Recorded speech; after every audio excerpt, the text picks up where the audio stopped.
The summer that nearly finished Caleb Rourke started the same way most disasters do, quietly and without warning. It was the kind of heat that didn't just sit on you, it pressed down, like the land itself was trying to flatten everything beneath it. The grass across his 40 acres had gone yellow by the end of June, and by mid-July it had gone past yellow into something closer to gray, the color of things that had already given up. The creek that ran along the eastern fence had dropped so low you could see the cracked mud at the bottom. His two remaining ranch hands, men he'd worked alongside for 3 years, had packed their gear and left the same week. Not with anger, not with drama, just with the quiet acknowledgement that there was no longer anything here worth staying for. Caleb didn't blame them. He stood at the fence line on the morning of July 22nd, sweat already soaking through the back of his shirt at 6 in the morning, and counted what he had left. 11 cattle. 3 horses, one of them lame. A barn with a roof that needed replacing before fall. A farmhouse that leaked when it rained, which lately it never did. And a debt notice from Harlan Briggs at the First Consolidated Bank of Harlan County that gave him 90 days to come up with $430 or surrender the deed. $430 might as well have been $4,000. He was 34 years old, and he was tired in a way that sleep couldn't fix. His father had broken this land with his bare hands, hauled water, pulled stumps, built the fence posts himself one by one over 2 winters. Caleb had grown up watching him do it, and had believed, the way you believe things when you're young and haven't been beaten down yet, that the land would reward that kind of dedication.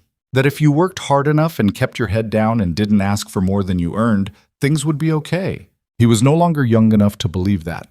He turned back toward the house, wiping his face with the back of his hand, and that's when he saw the wagon coming up the road. It moved slow, the way wagons move when the horse pulling them is tired and the people inside are not in any particular hurry, or perhaps have nowhere left to hurry to. A brown mare, decent but not strong, picked her way along the rutted dirt road that led from the main trail to his property. 2 women sat on the bench. The one holding the reins was older, 60 maybe, with white hair pulled back under a wide-brimmed hat and a spine so straight it looked like she'd been assembled around a fence post. She handled the reins with the ease of someone who had been driving wagons since before Caleb was born. The younger woman beside her was harder to read from a distance. Caleb waited. He didn't go to meet them. He stood at the gate and let the wagon come to him, one hand resting on the fence post, watching. The older woman pulled up and looked at him the way a person looks at something they've already decided about. "You Caleb Rourke?" she said. Not a question, really. "That's right. Constance Vance." She didn't offer her hand. "I wrote you 3 weeks ago about the work. You didn't write back." He remembered the letter. Vaguely. A letter from a woman he didn't know offering labor in exchange for room and board, which had struck him at the time as either desperate or suspicious, probably both. He'd set it on the table and forgotten about it. "I didn't write back," he agreed. "No," she said. "You didn't." She said it without hostility, just as a fact. "This is my daughter, Mara." The younger woman looked at him then, and Caleb looked at her. She was, his honest first thought, the one he was not proud of, large. Not in the way that word sometimes gets used gently. She was a big woman, broad through the shoulders and the hips, and she carried extra weight in the way that people carry it when life has not been gentle and the body has held on to things the mind was trying to let go of. She wore a plain dress, brown, practical, with her dark hair pinned back. Her hands, he noticed, were not soft. They were calloused and capable-looking, the hands of someone who worked. She met his eyes without flinching. Didn't smile, didn't look away. Just looked at him with a directness that was somehow more uncomfortable than hostility would have been. "We can work," Mara said. Her voice was quieter than her mother's, lower. "Whatever needs doing." Caleb looked around at his dying ranch and thought about the 90-day notice in his pocket. "Got a barn needs mucking," he said. "Fence line on the south side is down in 3 places. Creek's nearly dry, so the cattle need water hauled twice a day. It's not easy work." "We didn't come here for easy work," Constance said. He looked at them both for a long moment, then he opened the gate. The town of Harlan's Creek had opinions about everything. It was that kind of town, small enough that everyone's business was public property, settled enough that the same families had been deciding what was acceptable for 3 generations, and mean enough in the way small places sometimes get mean, that outsiders were viewed not with curiosity but with suspicion, as though their very presence implied a judgment on the people already there. Word got around fast. In Harlan's Creek, it always did. By the second day after the Vance women arrived at Caleb's ranch, people were already talking. By the end of the first week, the talking had organized itself into something more deliberate. Ruth Alderman was the one who came to see him first. She ran the dry goods store with her husband and considered herself the informal keeper of the community's moral standards. A job she took seriously and without any apparent enjoyment. She caught Caleb in town on a Friday morning while he was picking up feed. "I'll say it plain," Ruth said, planting herself in front of him in the way she did when she'd rehearsed something. "People are asking questions about those women at your place." "People can ask whatever they want," Caleb said, hefting the feed sack. "The girl has a reputation," Ruth said, dropping her voice on the last word the way people do when they want the word to land harder. "From before, wherever she came from." "I don't know what reputation you're talking about, Ruth, and I don't particularly care." "You should care." She stepped forward. "Caleb, your father was a respected man. You've got his name to protect. Having those women there, especially her—" "She's working," Caleb said. "That's all." Ruth looked at him like he'd said something profoundly naive. "People will say otherwise," she told him. "You understand that."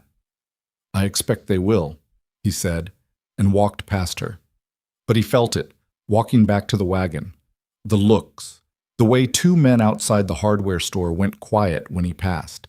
The way old Preston Hale, who'd known his family for 30 years, looked at the ground instead of greeting him. He drove home with the feed, not saying much to himself, just noting it. At the ranch, Mara was in the barn. He could hear her before he saw her. The steady rhythmic sound of a pitchfork working through old hay, efficient and unrelenting. When he came inside, she was more than halfway through a job that would have taken him most of the day. Her shirt soaked through with sweat, her face flushed and set with concentration. She didn't look up when he came in. "You don't have to do all that today," he said. "It needs doing," she said. He watched her work for a moment. "Where'd you come from?" he asked. "Before?" She paused, just briefly, then kept working. "Couple places." "You and your mother just traveling around?" "Pretty much." It was clear she wasn't going to say more.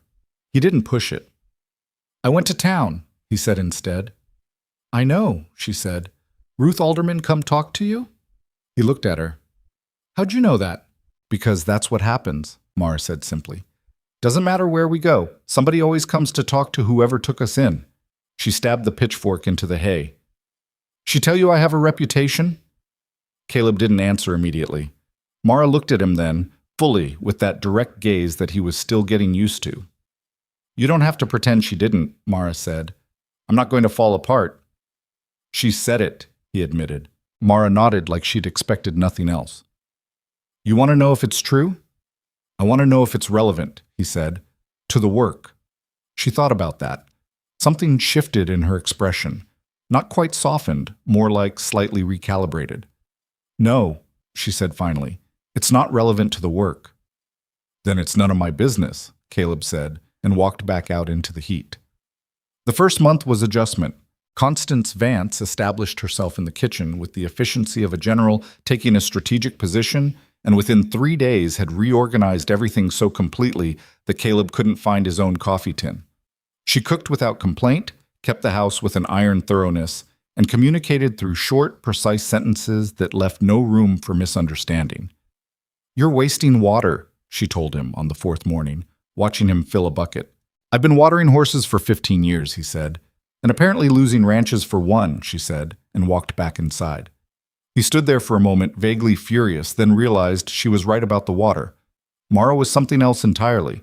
She woke before he did, which he discovered by accident when he came down one morning at 5:30 and found her already gone from the house, already out in the east pasture repairing fencing in the gray pre-dawn light. She worked steadily, not frantically, the way someone works when they're not trying to prove anything but simply understand that things need doing and they're the one to do them. He started to notice, after a while, the quality of her attention. On the 3rd week, she walked the entire property with him, asking questions he hadn't expected. "Why are the cattle grazing here?" she asked, stopping in the center pasture. That's where they graze, he said. The grass is already gone here. You've got better growth on the north side, near the slope. She looked around, squinting. If you rotate them, give this section a rest, it'll come back. And the north side's closer to where the water table's probably highest. Might be worth digging there instead of hauling. Caleb looked at her. You know about cattle ranching. I know about survival, she said, which wasn't really an answer. Then she added, my uncle had a farm. I paid attention. He brought the cattle to the north pasture that afternoon. Within 2 weeks, the center section was already showing new green. Small things like that. Consistent, unglamorous, real. He found himself thinking about her at odd times. Not in any way that made him particularly comfortable, just noticing her, the way you notice something that keeps contradicting your assumptions. She was not what he'd expected when he'd opened that gate. He'd expected, if he was honest, someone beaten down. Someone making themselves small, apologetic, grateful for the scraps of charity. Mara Vance was none of those things. She didn't shrink. She didn't try to win anyone over. She worked without asking for praise and ate supper without much conversation. And when she laughed, which wasn't often, it was sudden and real and slightly startling, like something that slipped out before she could stop it. One evening, 3 weeks in, he came in late from repairing the south fence to find her sitting on the porch steps with a lantern, working through some figures on a piece of paper with a stub of pencil. What are you doing? He asked. Working out what you'd need to make this ranch profitable, she said. He sat down on the step below her, not because he planned to, just because his legs were tired. And? She handed him the paper. The figures were neat, organized, with small notations beside each line. He looked at them for a long time. She'd calculated cattle yield at different herd sizes, estimated what expanding the north pasture would cost versus what it would produce, noted where expenses could be cut, and where investment would pay back within a year. It was more detailed and more careful than anything he'd put together himself, and he'd spent 3 months trying to figure out how to survive. How long did this take you? He asked. While you were gone, she said. Few hours. He looked at her. I'm good with numbers, she said, a little defensively, as though she was expecting him to challenge it. I can see that. She took the paper back and made another small note. You've got a chance, she said, if you don't lose the property. I know, he said. That's the problem. I know it's the problem, she said. I'm telling you it's worth solving. The trouble arrived with its boots on. Harlan Briggs was a man who wore prosperity the way some men wear coats. Not for warmth, but to make sure everyone around him knew he could afford one. He owned the bank, had partial interest in the grain supplier, and sat at the right hand of Pastor Elton Marsh in the front pew every Sunday without fail.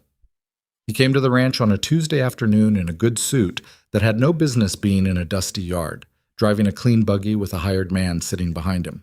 Caleb saw him coming and felt the familiar tightening in his stomach. Mara was visible in the near pasture, working with the cattle. Caleb noted that Briggs looked at her, and then looked away with an expression that was not quite contempt, but was close enough to be uncomfortable. Rourke, Briggs said, stepping down. Just paying a neighborly visit. You've never paid a neighborly visit in your life, Harlan, Caleb said. What do you want? Briggs smiled with his mouth only. I wanted to discuss your outstanding note. There may be options available to you. My note doesn't come due for 60 more days. It doesn't, Briggs agreed pleasantly. But you know how these things can be. Circumstances change. The board has some concerns about the collateral. Nothing alarming, just the board, Caleb said. That's you and whoever you told to agree with you. Briggs's smile held, but something behind his eyes went flat. You've got some rough company these days, Caleb. People are noticing. Pastor Marsh has some concerns. The community, well, he paused deliberately. A man's reputation is his most valuable asset in a small town. Is that what this is about? I'm just saying there are options. Briggs glanced toward the pasture again, toward Mara. Get your house in order. Sell off to someone who can manage the property properly. I know a buyer who'd give you fair value. You could start clean somewhere else. Caleb looked at him steadily. Get off my land, Harlan. Briggs raised his hands in a peaceful gesture, but his eyes weren't peaceful. Think about it, he said, before your 60 days run out, and the decision gets made for you. He got back in his buggy and left. Caleb stood watching the dust settle until the sound of footsteps made him turn. Mara had come back from the pasture and was standing behind him, her face unreadable. "How much did you hear?" he asked. "Enough," she said. They stood there a moment, both looking at the road where Briggs's buggy had disappeared. "He's going to call it in early," Mara said. "If he can find a reason, he will." "Probably," Caleb said. "Do you have anything else? Anything at all he could use as leverage?" Caleb thought about it. The lame horse, the barn roof, the back taxes from 2 years ago that he'd paid, but only just barely. "Maybe." Mara was quiet for a moment. Then she said quietly, not looking at him, "I don't want to leave." It was the most personal thing she'd said to him since she arrived. He looked at her sideways. She was looking at the ranch, the dry pasture, the weathered barn, the house with the sagging porch, with an expression he recognized because he wore it sometimes himself. Like the land was something worth fighting for, even when it gave you almost nothing back. "Neither do I," he said. The notice came in August. Not the original 90-day notice. A new one, shorter, citing an obscure clause about property deterioration affecting collateral value that Briggs's lawyer had dug out of the original loan document and sharpened into a weapon. 60 days, now compressed. A new sum added for administrative fees. $480, due in full. Caleb read it at the kitchen table, and for the first time in years, he felt something close to broken. Constance was at the stove. She turned, saw his face, and said nothing. Just watched him. Mara came in from outside a few minutes later, read the situation from his expression, and held out her hand for the paper. He gave it to her. She read it thoroughly, twice, and then set it on the table with a steadiness that impressed him even through the numbness. "Okay," she said. "Okay?" His voice came out harsher than he meant. "I'm not saying it's fine," she said. "I'm saying we're not done yet." She sat down across from him. "What do you have that you can sell right now?" "Not enough." "What can you sell right now?" He went through it. 2 of the cattle, maybe 3. Some equipment he could spare. His father's pocket watch, silver, worth maybe $15. "That gets us to maybe 140, Mara said, doing the arithmetic in her head. "We need 340 more. The number sat in the air between them like something with weight. "There's a cattle drive," Mara said. She said it carefully, like she'd been thinking about it for a while. "Tom Braddock's outfit, leaving from the Ellison yards in 2 weeks. He's looking for hands. The drive pays at the end. $40 per man who finishes it. Bonus for experienced drovers." "You're not a drover," Caleb said. "I can ride," she said. "I know cattle." "Mara..." He stopped. He didn't know what to say. "I know what you're going to say," she said. "It's 2 months. It's rough. The men won't like it." Her jaw was set in the particular way it got set when she'd made up her mind. "I know all of that. I've already thought about all of that." Constance turned from the stove. Mother and daughter looked at each other across the kitchen in one of those exchanges that said 30 things without a single word. "You don't have to," Caleb started. "I know I don't have to," Mara said, and looked back at him directly. "I want to." He looked at her face, at the set of her chin, at her hands flat on the table, steady. He wanted to tell her that she didn't owe him anything, that she and her mother had already given more than he had any right to ask for, that the idea of her riding out into the frontier with a rough cattle outfit, into weather and danger and men who would not want her there, was something that sat in his chest like a stone. But she was already decided. She had been decided, he realized, before she ever walked into the kitchen. "You know it'll be bad," he said quietly. "I've had bad before," she said, and there was something in her voice then, not bitterness, not performance, just the plain statement of someone who has measured their own history honestly and is not afraid of it. "Bad doesn't stop me." Outside, the summer heat pressed down on the dry land. The creek was lower than it had ever been. The cattle needed water. The barn roof was still broken. Caleb Rourke looked at the woman across his kitchen table, the stranger who had arrived with nothing, who the entire town had already decided was worthless, and felt something shift inside him that he couldn't quite name. Not hope. Not yet. Something closer to the stubbornness that hope sometimes grows from, when things have gotten bad enough and the right person is sitting across from you and refuses, absolutely refuses, to look away first. Then we plan, he said. And Mara Vance picked up the paper and started to work. Tom Braddock had the kind of face that made people think twice before lying to him. Not because he was particularly large, though he was, but because of the stillness behind his eyes. The look of a man who had been disappointed by people enough times that he'd learned to wait and see before deciding what a person was worth. He ran his cattle operation out of the Ellison Yards, 6 miles south of Harlan's Creek. And when Mara rode out to meet him on a Wednesday morning with her mother's horse and a folded letter from Caleb explaining her situation, he looked her over the same way he looked at horses he was considering buying. Thorough, without apology. "You've done trail work before," he said. It wasn't exactly a question. "I've worked cattle," Mara said. "Not a full drive, but I know what I'm getting into." Do you? He said it flat. "I know it's hard. I know your men won't want me there. I know the weather's going to be bad and the hours are going to be worse." She met his eyes. "I also know I'll finish it, whatever that's worth to you." Braddock looked at her for a long moment. Then he looked down at Caleb's letter, then back at her. "I've got 14 men signed," he said. "Good men, most of them. A couple of them are going to give you trouble." "I can manage trouble," Mara said. "You sure about that?" "I've been managing it my whole life," she said. Something shifted in Braddock's expression. Not softness, exactly. More like a recalibration of the same kind Caleb had done that first morning at the gate. $40 if you finish the drive," he said. "Same as everyone else. You don't finish, you get nothing." "Understood. We leave in 9 days. You're late to the yards, you're left behind." "I won't be late." He held out his hand. She shook it. Riding back to the ranch, the morning heat already building across the flats, Mara let herself feel, just for a moment, just briefly, the full size of what she'd agreed to. 2 months on the trail, 600 miles of frontier territory, 14 men who would view her presence as either a joke or an insult, weather that killed people who were better prepared than she was, and $40 at the end of it, which was still not enough to save the ranch by itself. She pushed the feeling down and rode faster. There were 9 days of preparation, and she intended to use all of them. Back at the ranch, those 9 days had their own particular weight. Caleb and Mara worked through the preparations together at the kitchen table each evening, Constance moving quietly around them, occasionally setting down coffee or correcting a figure without being asked. They mapped what needed to happen while she was gone, which cattle to sell and when, which repairs were critical and which could wait, how to manage the water situation if the creek dropped further. They went through it methodically, practically, in the tone of two people addressing a shared problem rather than a personal one. But the evenings had a different quality now, quieter, more careful.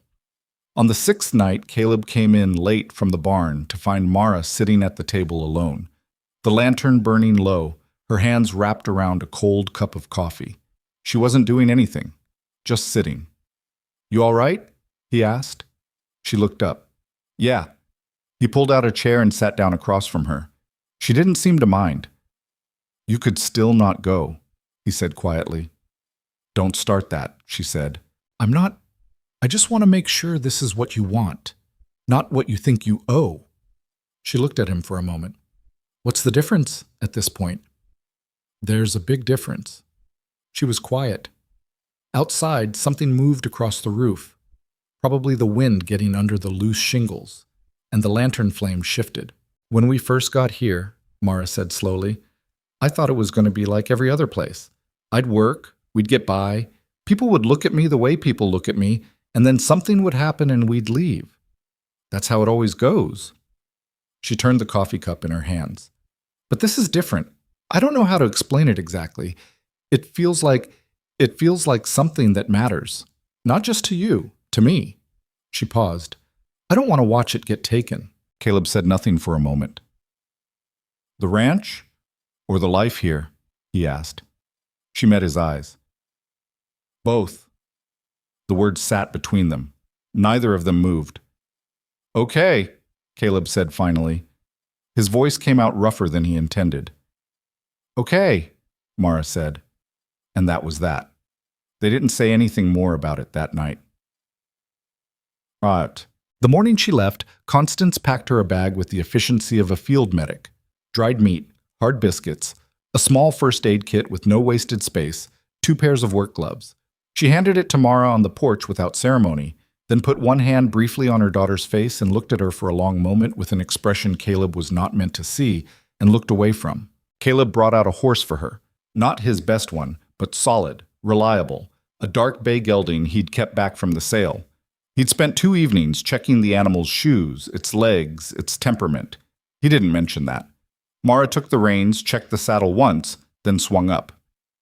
"Don't sell the North cattle," she said from up on the horse, looking down at him. "I know you'll be tempted if things get tight. Don't." "I wasn't going to," he said. "You were," she said. "I know how you think." He looked up at her. The morning sun was behind her and he had to squint. "Be careful," he said. She made a sound that wasn't quite a laugh. "I'll be back with the money." "That's not what I said." She looked at him for a moment. Her expression shifted. Something crossed it that she didn't quite manage to keep off her face before she turned the horse toward the road. "I know," she said. Then she rode. Constance and Caleb stood on the porch watching until she was gone. The old woman said nothing for a long time. Then, without looking at him, "She won't quit. Whatever happens out there, she won't quit. That's the thing about Mara." A pause. "That's also the thing that worries me." "What?" The drive assembled at the Ellison Yards on a gray morning with a smell of rain in the air that didn't deliver. 14 men and 1 woman. Most of the men didn't say anything directly to Mara that first morning, which she took as a reasonable sign. They looked at her and looked away, or whispered to each other while she tacked up her horse, but nobody made a scene. Braddock had clearly said something, not defending her, that wasn't his style, but establishing a boundary of sorts. Work or leave. The trouble started around noon of the second day. His name was Denton Cole, a lean man of about 40 with sun-cracked skin, and the particular confidence of someone who had spent a long time being the toughest person in most rooms. He rode up alongside Mara while they were moving the herd across a dry creek bed and looked her over with the naked assessment of someone who had decided to stop pretending. "You know you're slowing us down," he said. Mara kept her eyes on the cattle. "I'm keeping pace with everyone else." "You're going to fall apart on the 3rd week," he said. "Women always do."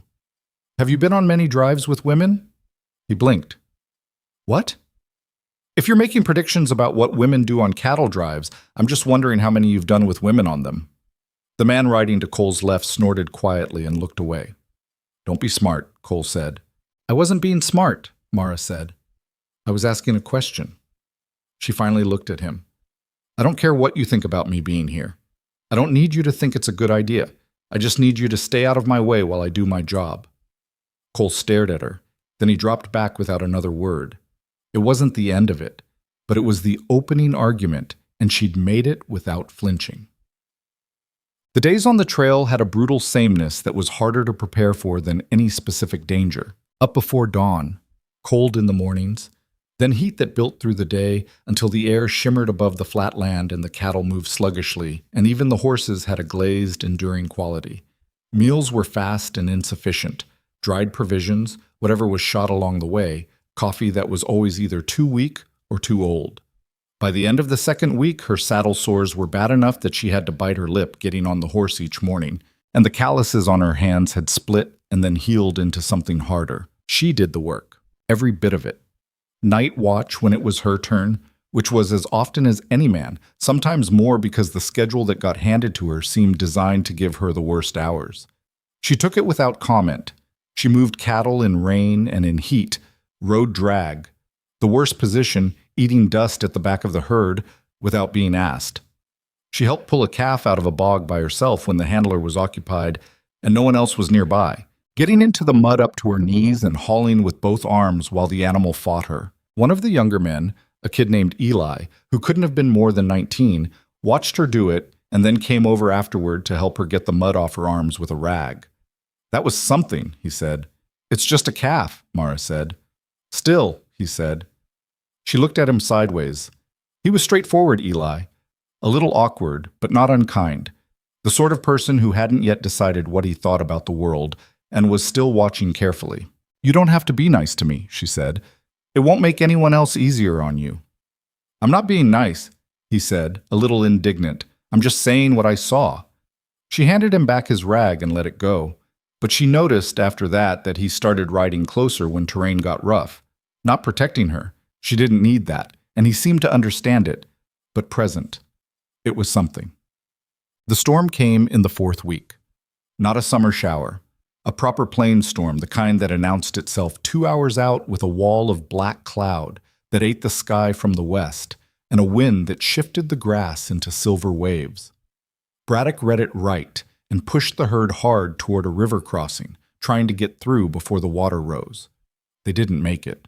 The storm hit while half the herd was in the river, and what followed was 3 hours of chaos that Mara lived through in a state of cold, focused terror that she didn't have space to examine until it was over.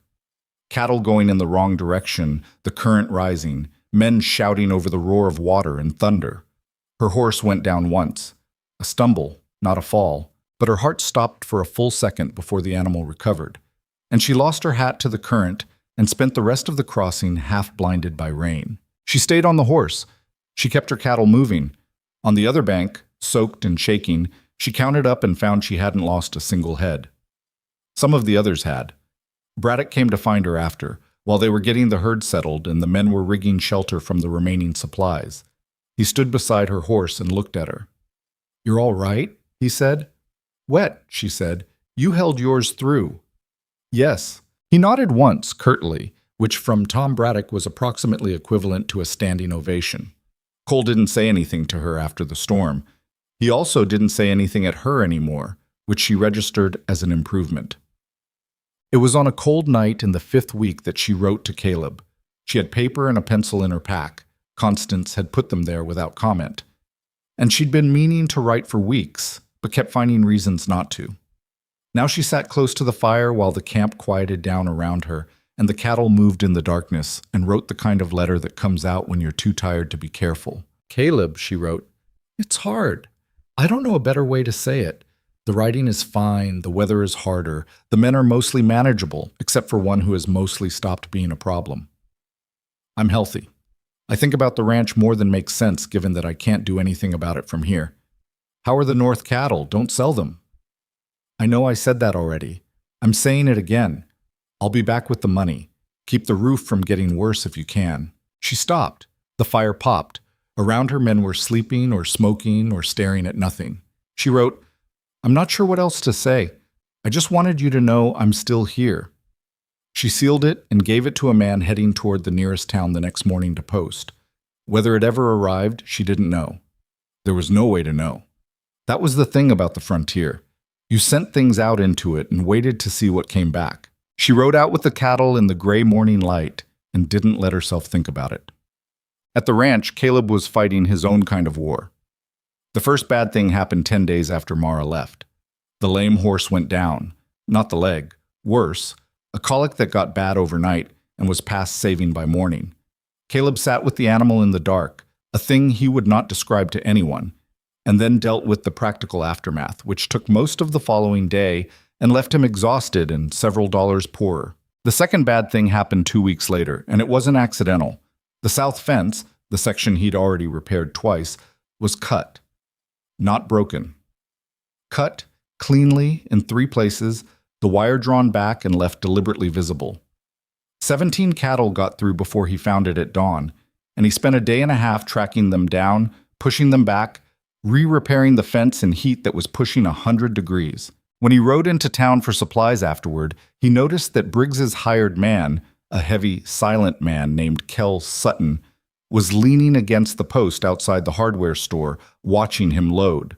Caleb stopped. Sutton watched him with blank eyes. "You got something to say, Sutton?" Caleb said. "Just standing here," Sutton said. "Then stand somewhere else," Caleb said. He drove home with his supplies and his anger and no way to prove anything. The third thing happened the following week, and this one genuinely scared him. Fire. He smelled it before he saw it. The particular quality of smoke that means something that shouldn't be burning is burning. He came around the side of the barn in the late afternoon to find the back corner of the hay storage alight, not yet large, but growing fast in the dry air. He ran.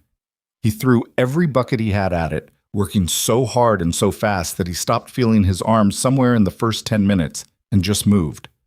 An hour later, The fire was out, and he was sitting in the dirt behind the barn with his hands blistered and his lungs burning from smoke, and the back section of the hay storage was gone, black and ruined, and he'd lost roughly a third of his winter feed. He sat there for a long time. Constance came around the corner, looked at the damage, looked at him. "Can you walk?" she said. "Yeah." "Come inside." He didn't argue. He followed her into the kitchen where she put his hands in cold water without asking permission and stood over him with the particular severity of someone who is very frightened but absolutely refuses to show it. "Was it an accident?" she said. "I don't know," he said. He thought about Sutton watching him outside the hardware store. "Maybe not." She said nothing. She wrapped his hands with the careful efficiency she brought to everything. "Mara doesn't know about any of this," Caleb said. "No. Don't tell her. If she writes." Constance looked at him. "She would want to know." "She would come back," he said. "And she can't come back. Not yet. We need that money, Constance." The older woman was quiet for a moment, then she looked away. "I don't like it." "I know. She'll be angry when she finds out." "I know that too." Constance dried her hands and looked out the window at the scorched barn. Her expression was the complicated one she got when she was weighing things against each other. Love against practicality, protection against honesty. The kind of calculation mothers had been making forever. "Fine," she said. But she didn't look happy about it. Ishte. The weeks ground on. Caleb repaired the fence again. He rationed the remaining hay. He sold 2 cattle. Not the north ones, he kept his word on that, and paid down a small portion of what he owed on the supply account so at least he could keep getting feed. He worked sunup to sundown by himself because there was no one to help him, and at night he sat with Constance in the kitchen in the kind of silence that comes when 2 people don't share much history but are sharing a hard time. She started telling him things about Mara, not dramatic things, small ones. The way she'd been as a child, fearless physically, afraid of the wrong things, always the first to help anyone who needed it, and always the last to ask for help herself. How she'd learned to read on her own because the school near where they were living at the time didn't have a teacher for 3 months. How she'd broken her arm when she was 12, jumping off a barn roof. On a dare, Constance said, which she won, for what that's worth. And hadn't cried at the doctor's, but had cried later, quietly, because she'd torn her only good dress in the fall. "Why are you telling me this?" Caleb asked one night. Constance considered the question with her usual thoroughness. "Because you deserve to know who she is," she said. "Not what people say she is, who she actually is." He looked at his bandaged hands. "What did people say?" he asked carefully. Constance was quiet for a moment. 3 years ago, in Millhaven, that's where we came from before here, Mara worked for a man named Gideon Price who owned the mill. He was a respected man, deacon of the church, wife, 3 children, very well thought of. She stopped, gathered something. He made advances. She refused. He told people she'd behaved inappropriately toward him. Her voice stayed even. People believed him. The fire in the stove ticked quietly. "Of course they did," Caleb said. "She didn't fight it," Constance said. "I wanted her to. She said there was no point, that fighting it would only give it more life." A pause. "I think she was probably right, and I think it broke something in her, deciding not to fight." She looked at her hands. "We left. We've been leaving places ever since." Caleb sat with that for a while. "She won't leave this one," he said finally. It wasn't a hope. It came out more like a statement of fact. "No," Constance said quietly. "I don't believe she will." The letter arrived on a Thursday, 6 weeks after Mara had ridden out. Caleb recognized the handwriting on the envelope. Neat, efficient, the same handwriting that had covered his ranch's figures with careful numbers that first night on the porch. He stood in the yard holding it for an embarrassing amount of time before he opened it. He read it twice. Then he folded it carefully and put it in his front pocket. Constance was watching him from the doorway. "She's all right," he said. The older woman let out a breath that she'd clearly been holding for 6 weeks. That night, Caleb sat on the porch steps alone and reread the letter in the dark, which was not particularly practical since he could barely see, but he read it anyway. I just wanted you to know I'm still here. He sat with that sentence for a long time. The land around him was quiet and dry and still running out of time. But something in his chest, some tight clenched thing that had been there since she rode away, eased a little. Not all the way, but a little. What? 3 weeks after the letter, Briggs moved. The notice arrived on a Monday, formal, stamped, and unmistakable in its intent. Not a warning this time. A legal notice of default proceedings. The debt had been reclassified under terms Caleb had never known were in the original loan document, accelerated to due immediately on account of the fire damage, which meant someone had been watching the ranch, had known about the fire, had used it the moment it served them. 60 days had become 14. Caleb rode to town and went directly to Briggs's bank, which he'd never done before.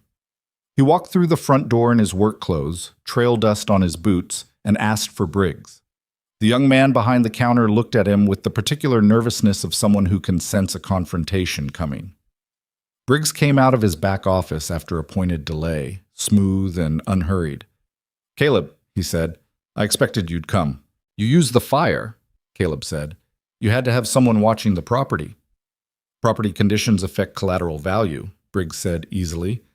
"The terms are in the original document." "You know I can't come up with that money in 14 days. "Then perhaps you should consider the offer I made you." Briggs smiled. "A clean sale. Fair value. You walk away without debt, without this burden." He spread his hands as though offering something generous. "I'm trying to help you, Caleb." "Like hell you are," Caleb said. The words came out flat and clear in the quiet bank. The young man behind the counter found something urgent to look at in the opposite direction. Briggs's smile didn't change, but his eyes did. "The notice is legal and proper. Unless you have $480, there's nothing more to discuss." Caleb stood there. He didn't have $480. He didn't have anything close. Mara was still 6 weeks from finishing the drive. Even if everything went perfectly, and nothing had been going perfectly, the $40 she'd earned wouldn't cover a fraction of it. He turned and walked out, rode home, sat on the porch steps until the sun went all the way down and the stars came out, thick and cold and completely indifferent, and tried to think his way around a problem that had no way around it. He didn't hear Constance come out.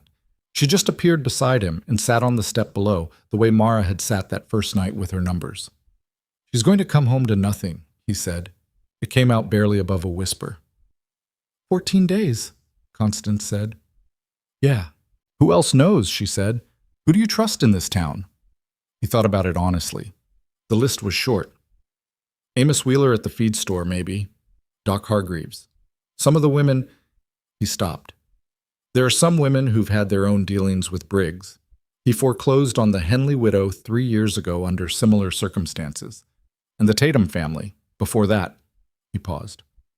Nobody did anything about it. "Because nobody asked them to," Constance said. He looked at her. She was staring out at the dark yard, her expression unreadable. "I'm not saying it will work," she said. "I'm saying you haven't asked." He thought about that. About the people in Harlan's Creek who had turned away from him, who had listened to Briggs and Marsh and decided the safe choice was to look at the ground. He thought about Ruth Alderman and her careful concern for reputation. He thought about how hard it was to ask for help from people who had already told you, in 100 small ways, that they'd decided you weren't worth the trouble. "I'm not good at asking," he said. "No," Constance agreed. "Neither is Mara." A pause. "But she's on a cattle drive right now because she didn't want to watch something worth fighting for get taken away. The least you can do is knock on some doors." He was quiet for a long moment. Then he said, "What if nobody comes?" Constance looked at him with those steady, difficult eyes. "Then you'll know for certain what kind of town this is," she said. "But you won't know until you ask." She stood up and went back inside. Caleb sat in the dark another hour, going over it. The fire, the fence, the letter in his pocket.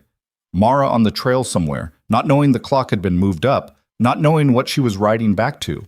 Constance in the kitchen, doing the math the same way her daughter did, clear-eyed and without flinching. He stood up. He went inside.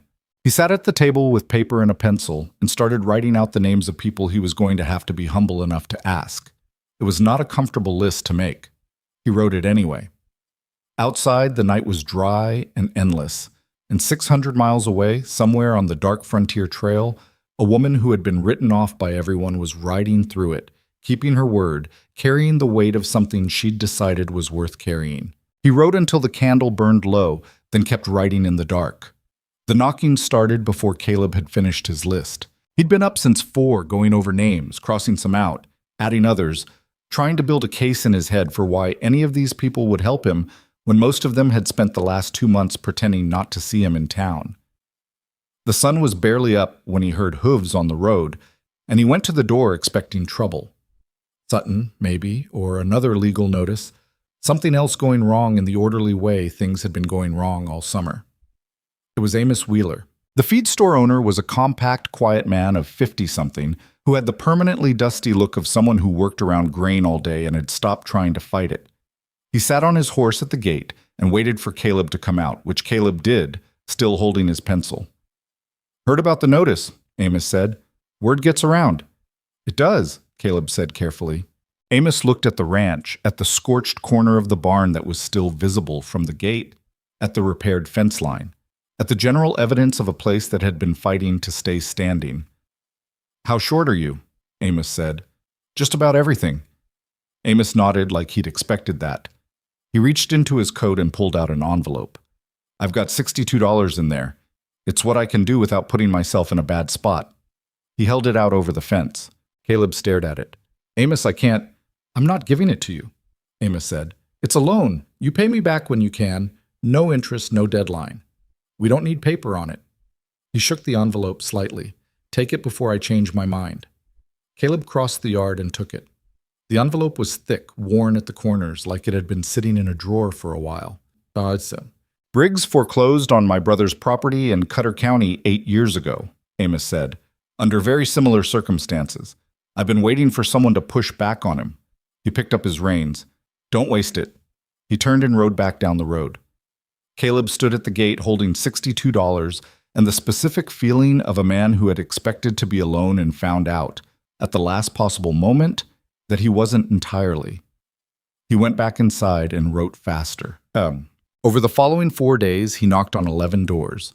3 people turned him away, politely, with apologies, with various explanations about their own situations that may or may not have been true. He didn't hold it against them. People in Harlan's Creek had learned that siding against Briggs had consequences, and he understood the calculation even when it frustrated him. But 8 people didn't turn him away. Doc Hargreaves gave him $40 and a look that said he'd been waiting for someone to give him a reason. Old June Pratt, the widow who ran the laundry at the edge of town, came to her door with $25 already in her hand, like she'd been expecting him. "I heard about the fire," she said simply. That wasn't right. The most surprising was Clara Henley. She was the widow Caleb had mentioned to Constance, the one Briggs had foreclosed on 3 years back. She lived now in a 2-room house at the edge of town, taking in sewing work, getting by without getting ahead. Caleb had almost not gone to her because asking someone who'd already lost everything felt like one level below decent. But Constance had said ask everyone, so he went. Clara opened the door before he finished knocking, which meant she'd seen him coming and had decided before he arrived. "I don't have money to give," she said, "but I have something else." She had names, 6 women in and around Harlan's Creek, who had their own histories with Briggs, with the bank, with the particular way powerful men in small towns used their position to take what they wanted from people who had no recourse. Women whose husbands had borrowed at favorable rates and then found the terms shifting. A schoolteacher who'd had her contract threatened when she refused to support Marcia's campaign for a county seat. A farmer's wife whose land assessment had mysteriously tripled after she reported Briggs's hired man for trespassing. "They won't want to be seen doing it publicly," Clara said, "but they'll do it privately. Give me 2 days." Caleb looked at her. "Why are you doing this?" he said. Clara looked at him steadily. "Because I had nobody help me when it happened to me," she said, "and I have thought about that every single day since." He left her house and rode home with a strange feeling in his chest that took him a while to identify. It wasn't hope, exactly. It was something more fragile than hope and more durable than desperation. It was the feeling of people who've been isolated discovering at the worst possible moment that they were never quite as alone as they believed. Constance was the one who organized it. She took Clara's list and Caleb's contacts and spent 3 evenings going quietly door to door herself, because she understood, in the way only certain women understand, that some conversations happen more honestly without a man in the room. She came back each night with more than she'd left with. A seamstress on the north side of town put in $15. The woman who ran the boarding house gave $12, muttering darkly about Briggs the entire time. 2 farm wives came together with a joint contribution of $38, delivered by way of a breadbasket left on the porch before dawn with an unsigned note. By the 11th day, they had $316. They needed $480. Caleb spread the money on the kitchen table and counted it 3 times. Constance sat across from him, her hands folded, watching. 164 short, he said. I know. We're out of people. Maybe. Constance. He looked at her. We are out of people. She was quiet for a moment. Then she stood up and went to the window. Outside, the yard was still. The cattle moved slowly in the north pasture tent. The ones Mara had told him not to sell, the ones he hadn't sold. The barn, half scorched, still standing. Mara should be finishing the drive in 4 days, Constance said. The deadline is in 3. The words sat in the room between them. 3 days. 1,400 miles and an arithmetic that didn't work.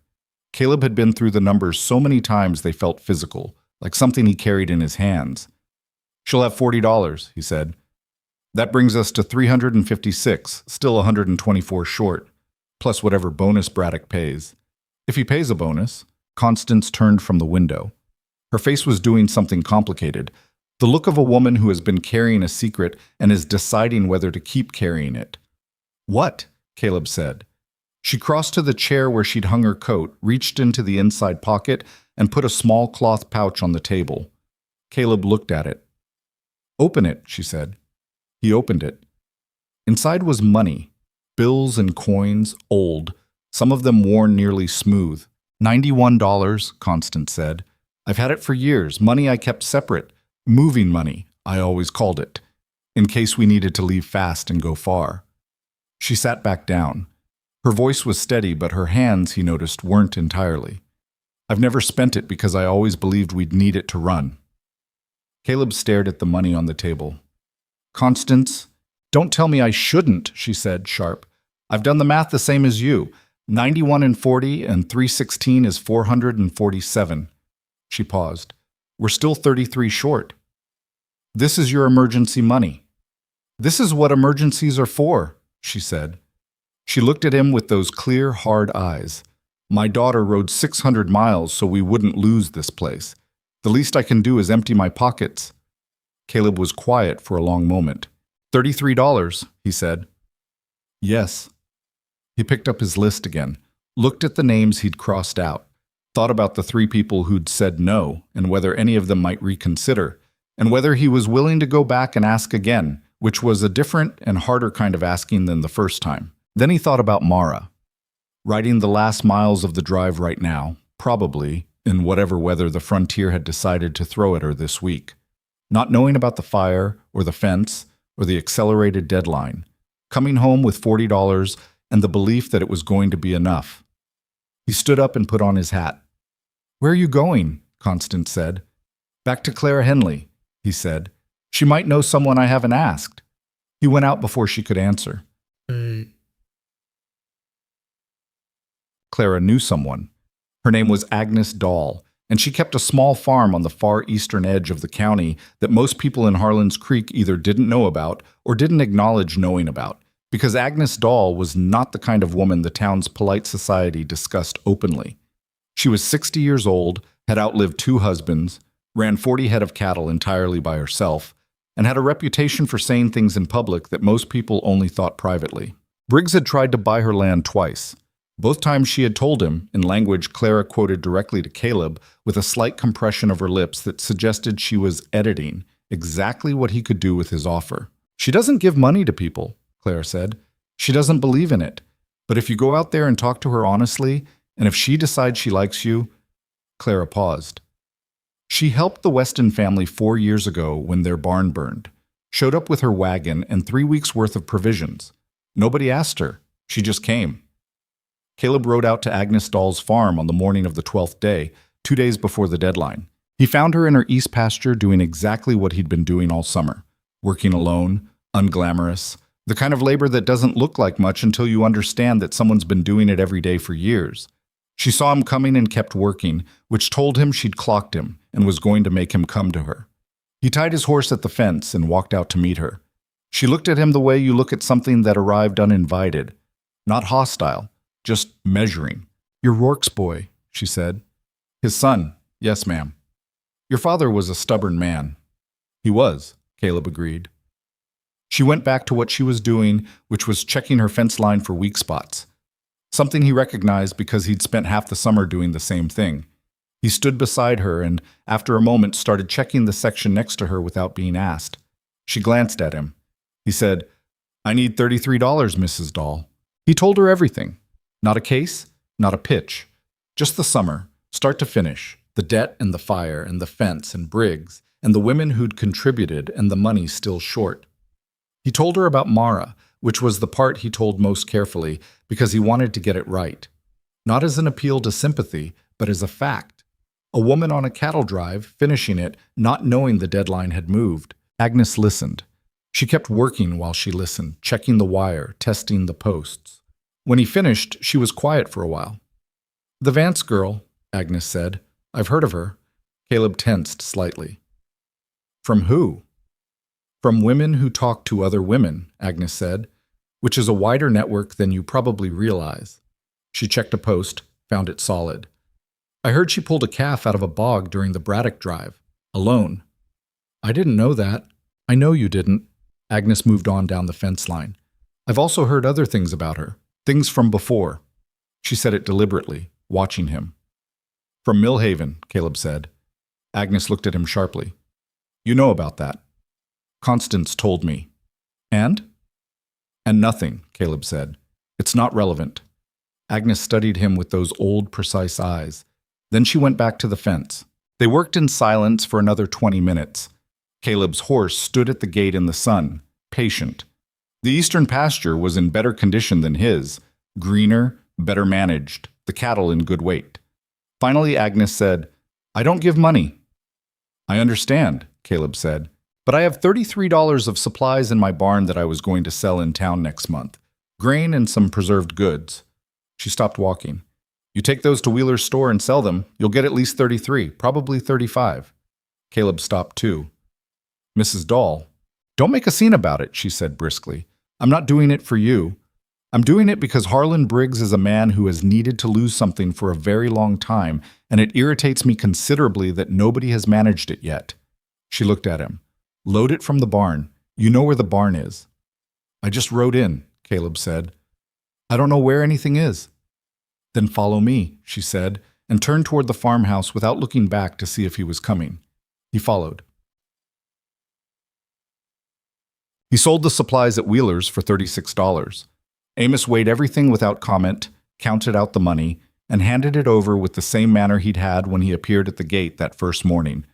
Matter of fact, unadorned, the manner of a man who has decided something and is not interested in discussing it. Caleb stood on the sidewalk outside the store and counted the full sum. $483. $3 over what they needed. He stood there in the afternoon heat of Harlan's Creek, surrounded by a town that had spent 2 months trying to break him, holding money that had come from 11 different people who had decided quietly, privately, without any public declaration, that enough was enough. He didn't feel triumphant. He felt wrung out and exhausted and something dangerously close to undone. The kind of feeling that comes when you've been holding yourself rigid against pressure for so long that when the pressure eases slightly, the rigidity doesn't know how to stop. He sat down on the bench outside the hardware store and let himself sit for 5 minutes. Then he stood up, put the money in his coat, and rode home. Mara came back on the 14th day. It was late afternoon, the light going gold and long across the pasture, when Caleb saw a rider coming up the road. He was on the roof of the barn. Because the roof still needed fixing and the deadline was tomorrow, and he decided to use the last hours doing something productive instead of sitting with his hands folded waiting for catastrophe. He saw her from up there, recognized the horse, and climbed down faster than was entirely safe. Constance was already at the gate by the time he got there. Mara looked like the drive had used her thoroughly and put her back wrong. Thinner, definitely. Her face had a weathered, compressed quality, not hardened exactly, but densified, like something that had been through fire and come out smaller and more solid. There were new lines at the corners of her eyes and a scar on her left forearm that hadn't been there before. A clean, thin line that she'd explain later was from a rope burn during the river crossing. She rode up to the gate and stopped, looked at her mother, looked at Caleb, looked at the ranch, at the scorched barn wall, which she clocked immediately, her eyes going sharp and still. "What happened to the barn?" she said. "Fire," Caleb said. "We dealt with it." "When?" 6 weeks ago." Her jaw tightened. "And you couldn't come back," he said. "We needed you to finish." She looked at him for a long moment. Something moved through her expression. Anger, maybe, or the particular frustration of someone who understands the logic of a decision and still doesn't like it. "How much damage?" "Third of the winter hay storage, back corner of the barn, fixable." "The cattle?" "All of them. Your north herd especially is looking good." She took a breath, let it out, reached into her saddlebag and pulled out a folded envelope and held it out to him. $42, she said. Braddock gave a $2 bonus, said I'd earned it. Her voice was flat, factual, with something underneath it that was neither pride nor exhaustion, but some mixture of both. Caleb took the envelope. He held it for a moment, then he said, "We have the money." Mara stared at him. "What?" "We have the full amount, $483. He watched her face. "We've had it since yesterday." The silence that followed had a specific quality. Mara sat on her horse looking at him, and he watched her process it. The 2 months, the trail, the river crossing, the men, the $42 she'd earned the hard way, and understood that it now fit into a different shape than the one she'd been carrying it in. "Who?" she started. 11 people, Caleb said. Wheeler, Doc Hargreaves, Clara Henley, Agnes Dahl, some others. He paused. "Your mother." Mara looked at Constance. Constance said, "Get off that horse before you fall off it." Mara got off the horse. She moved a little stiffly. The drive had done things to her body that were going to take time to undo. And when her feet hit the ground, she stood still for a moment, one hand on the saddle, just steadying herself. Constance crossed to her and put a hand on her face, the same gesture as the morning she'd left, but with a different quality to it, less sending off, more receiving back. "You're all right?" Constance said. "Yeah," Mara said. Her voice came out rougher than usual. "Yeah, I'm all right." Caleb stood a little distance away, holding the envelope with $42 in it, watching the two of them, and felt like he was intruding on something that didn't need an audience. He cleared his throat. "You should eat something, then sleep.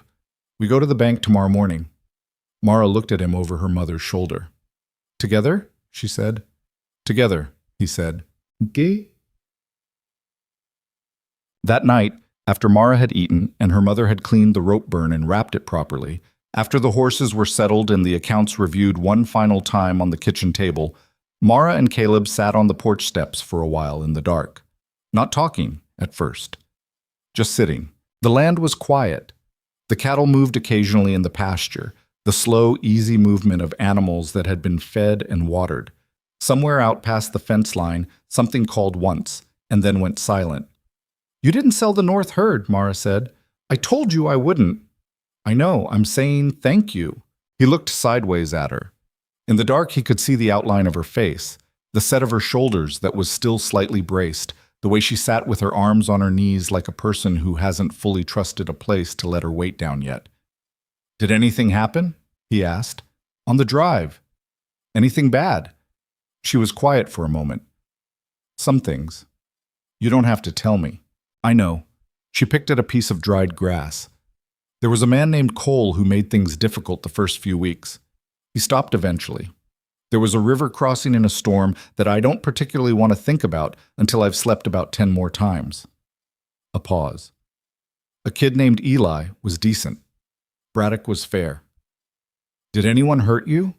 The question came out more direct than he'd intended. She turned to look at him. "No," she said. "Not the way you mean." "Okay. I'm tougher than I look," she said. There was something in the way she said it, Not defensive, not proud, just a simple statement of something she'd spent the last 2 months proving to herself as much as anyone else. "I know that," Caleb said. "I've known that since the second week you were here." She looked at him for a moment, then looked away. "The fire scared you," she said. Not a question. "Yes." "The fence cutting." "That too." "Briggs moving the deadline early." "All of it," he said honestly. "All of it scared me. I'm not going to pretend otherwise." She nodded slowly. "I'm sorry I wasn't here," she said. "You were where you needed to be," he said. "You were doing what needed doing." He paused.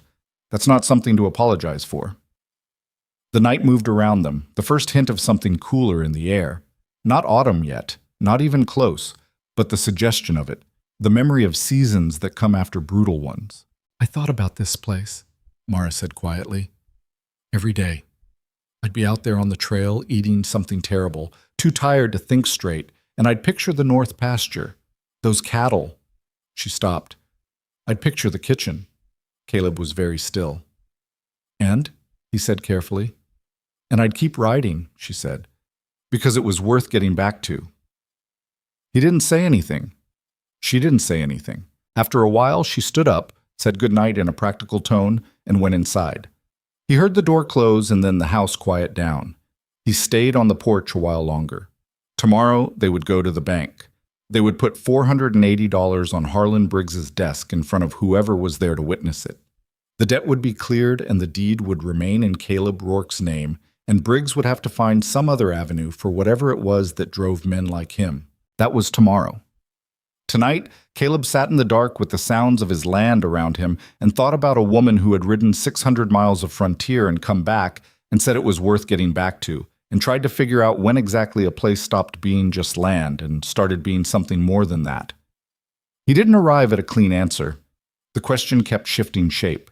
Eventually, he went inside. Morning came hard, the way it always did in that country. Fast, bright, no easing into it. Caleb was up at 5. Mara was already in the kitchen, which no longer surprised him. She'd slept 7 hours and looked like she'd already decided that was enough. Constance was at the stove. The coffee was hot. They ate breakfast without much ceremony. Afterward, while Constance washed up, Caleb and Mara stood at the kitchen table with the money spread out between them. All the different contributions gathered into one count, some of it in small bills, some in coins, some in the crisp folded notes from people who had given what they could and asked for nothing back. Mara looked at it for a long moment. "Clara Henley," she said. "Yes." "Agnes Dahl." "Yes." She was quiet, going through the names he'd given her the night before. He could see her working through what each of those contributions meant. Not just the money, but the decision behind it. Each person who had looked at their own situation and decided to put something into this particular fight rather than keep it back. "They didn't have to," she said. "No," Caleb said. "They did it because they wanted to." She looked at him. "Because of you. Because of all of us," he said. "Because of what you did, coming here, working the way you worked. Because Briggs has been doing this to people for years, and nobody had pushed back hard enough to give other people a reason to push back too." He paused. "You started it, Mara. You showed up here and started it without even knowing you were doing it." She looked at the money. He watched her face, the complicated passage of something through it. Not quite relief, not quite pride. Something more private than either. "We should go," she said. They gathered the money.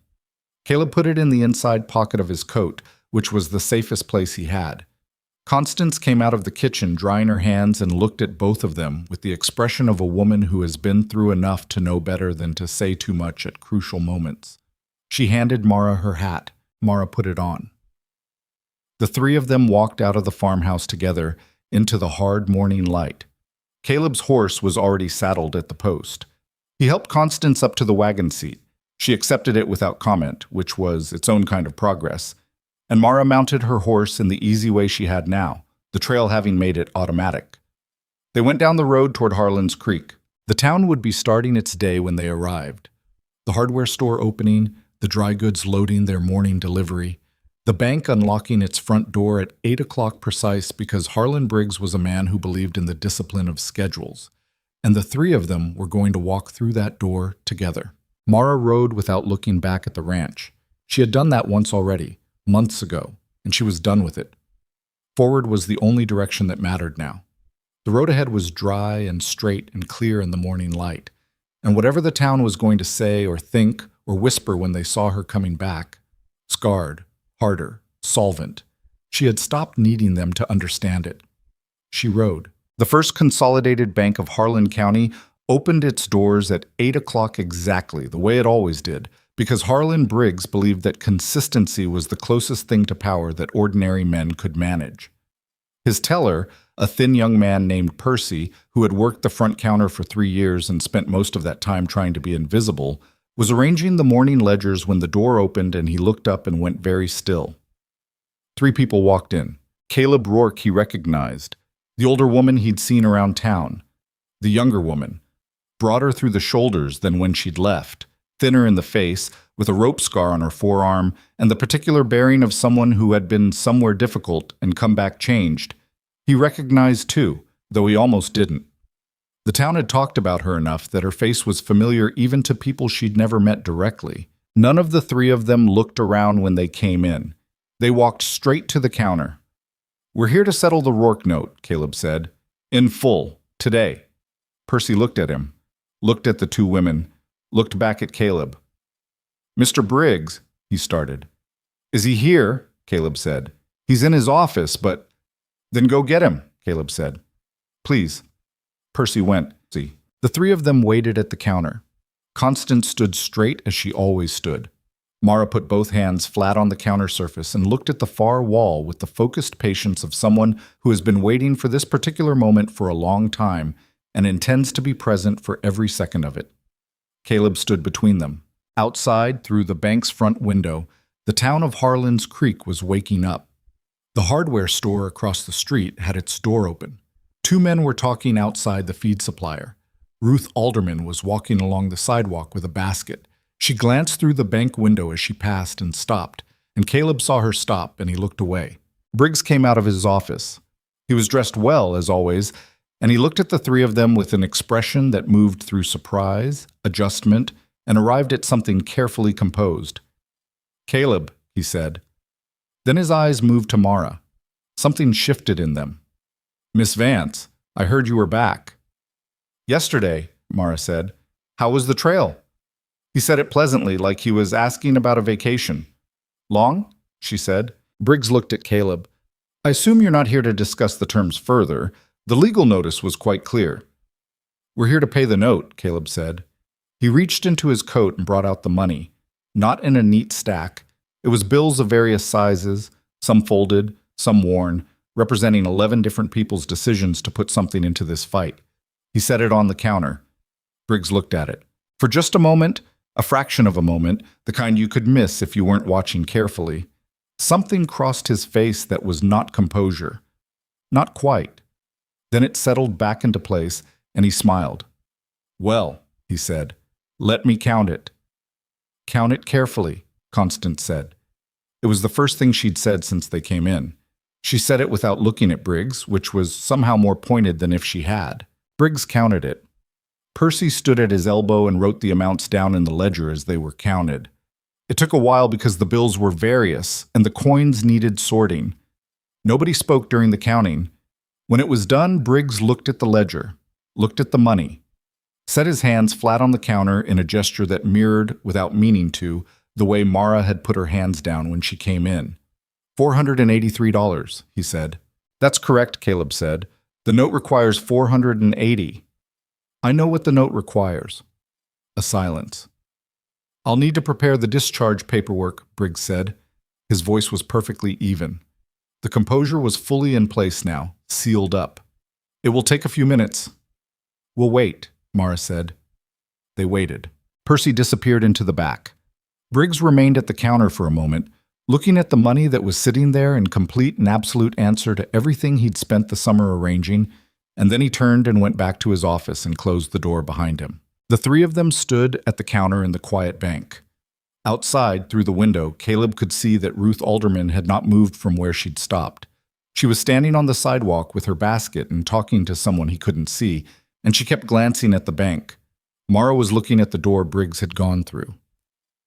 "You all right?" Caleb said quietly. "Yes," she said. "You sure?" She looked at him sideways.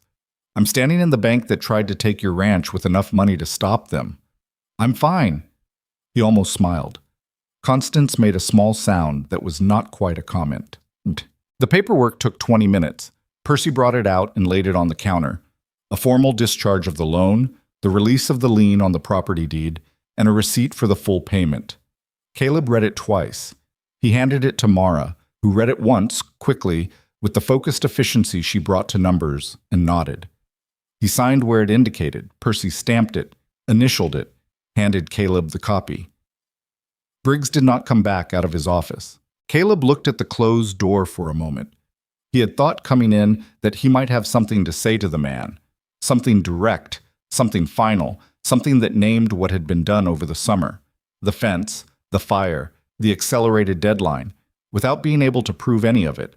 But standing here now, with the signed paper in his hand and the money counted and receipted and the debt legally and completely discharged, he found he didn't have much interest in the conversation.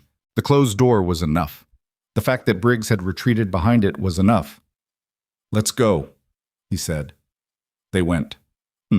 Outside, the morning had continued without them. The street was busier now. It was nearly 9 o'clock, and Harlan's Creek ran on a predictable schedule. Several people were visible up and down the sidewalk, and as the three of them came through the bank door, there was a noticeable shift. Heads turned. Conversations paused. Ruth Alderman was still there. She was standing now with two other women, and she looked at them as they came out with an expression Caleb couldn't entirely read. Not guilt exactly, but something uncomfortable. Something that knew it was being looked at and wasn't sure what face to put on. Caleb looked at her briefly, then looked away. He had nothing to say to Ruth Alderman either. It was Mara who stopped. He'd taken 2 steps toward the wagon when he realized she wasn't with him and turned back. She was standing on the sidewalk looking at Ruth Alderman directly, and Ruth Alderman was looking back with the particular discomfort of a person who has been running a narrative about someone and suddenly has to stand in front of the actual person that narrative was built on. "Mrs. Alderman," Mara said. Ruth blinked. "Miss Vance, I heard you've had some things to say about me," Mara said. Her voice was conversational, not hostile, just clear. Ruth's chin came up slightly. "I only ever said what people were already—" "I know," Mara said. "I know exactly what you said and why you said it." She paused. "I just want you to know that I know, that's all." She held Ruth's gaze for another moment, steady and without anger, the way you hold a door open just long enough to make clear you see what's on the other side. And then she turned and walked to the wagon. One of the women with Ruth said something quietly.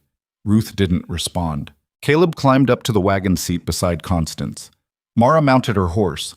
They turned onto the main street of Harlan's Creek and rode out, and Caleb looked straight ahead because he had spent enough of his life watching this town from the position of someone it was judging, and he was done with that angle. Behind them, he heard Ruth Alderman say something. He didn't catch the words. He didn't particularly need to. On the road home, the weight of the summer started to come off him in a way that was not comfortable, but was real. The kind of release that isn't peaceful, more like when you've been clenching a muscle for so long that relaxing it actually hurts. Constance drove the wagon. Mara rode alongside. Nobody talked much. At the gate of the ranch, Mara pulled up her horse and sat for a moment looking at the property. The house. The barn with its scorched corner. The pasture where the north cattle were moving in the morning heat. The fence line, repaired and re-repaired and repaired again, holding. "It's still standing," she said. She wasn't talking to anyone in particular. "It is," Caleb said. She rode through the gate. The weeks after the bank were a different kind of work than what had come before. Not easier. If anything, the scale of what still needed doing became clearer once they were no longer in survival mode. The barn corner needed to be rebuilt properly before winter. The hay storage situation was serious. They needed another ranch hand at minimum, someone reliable, before the fall work started in earnest. But it was different because the anxiety that had been running underneath everything all summer was gone. Not the work, not the difficulty, just the particular fear of losing the ground beneath your feet. When that lifts, even hard things feel more manageable. Caleb noticed the change in himself and in Mara both. She moved differently around the ranch now. Not more comfortable exactly. She'd been comfortable with the land itself for months, but more settled. Like she'd stopped waiting for something to go wrong that would end it. She started making plans, not just survival plans, real ones. She came to him one evening in early October with a fresh set of figures that she'd been working on for days, pages of calculations about what it would cost to expand the herd over 2 years, what the water situation needed to look like to support that expansion, where the money might come from if they sold strategically over the winter. He sat down and went through it with her the same way they'd sat through the payment plan, carefully, questioning the numbers when something seemed off, accepting them when she explained the reasoning. She'd gotten better at explaining things since the summer, less defensive about it, more just talking through her thinking like it was a normal thing to share. "You're planning for 3 years out," he said at one point. "Yes," she said. "That's—" He stopped. "What? That's a long time to be planning for," he said. She looked at him. He looked at her. The sentence had a weight to it that neither of them acknowledged directly, but it sat in the room between them with the comfortable heaviness of something that has found its proper place. "The numbers work," she said, and turned back to her pages. He looked at the side of her face for a moment, at the rope scar on her forearm that he'd gotten used to seeing, at the way she held her pencil, firm and purposeful, the way she did everything. "Okay," he said, and looked back at the numbers. It was Constance, in the end, who said out loud what neither of them had managed. She came to Caleb on a Saturday morning in late October while Mara was out checking the east fence, a chore that was never entirely finished, and stood in the kitchen doorway with her arms folded in the way she folded them when she intended to say something that needed to be received carefully. "You need to talk to her," Constance said. Caleb looked up from his coffee. "About what?" Constance gave him a look that suggested she had limited patience for that question. "She won't say it first," Constance said. "You need to understand that. Not because she doesn't—" She stopped, reorganized. She spent her life being looked at a certain way, being assessed and found wanting before she opened her mouth. Every time she's cared about something or someone, it's cost her. She unfolded her arms and sat down across from him. "She'll work beside you for 20 years and never say a word, because saying it out loud feels too much like a risk she's already paid too high a price for." Caleb was quiet. "I'm not telling you what you feel," Constance said. "That's your own business. I'm telling you that if you feel it, you need to say so. Because she won't hear it in actions alone. She's learned not to trust what she can't hear plainly." He turned his coffee cup in his hands. "She might not want—" he started. "Caleb." Constance looked at him with the direct precision of a woman who had watched 2 people orbit each other for 4 months and had run out of patience with the orbiting. "She rode 600 miles on a cattle drive so your ranch wouldn't be taken. She pulled a calf out of a bog. She looked Harlan Briggs in the eye across a bank counter. She said this place was worth getting back to." A pause. "What exactly are you waiting to find out?" He didn't have an answer for that. Constance stood up. "I've said what I came to say," she said, and went back to whatever she'd been doing. He found Mara at the east fence around midday. She heard him coming and turned, her hand on the fence post she'd been checking, one boot propped on the lowest wire. Her hat was pushed back slightly.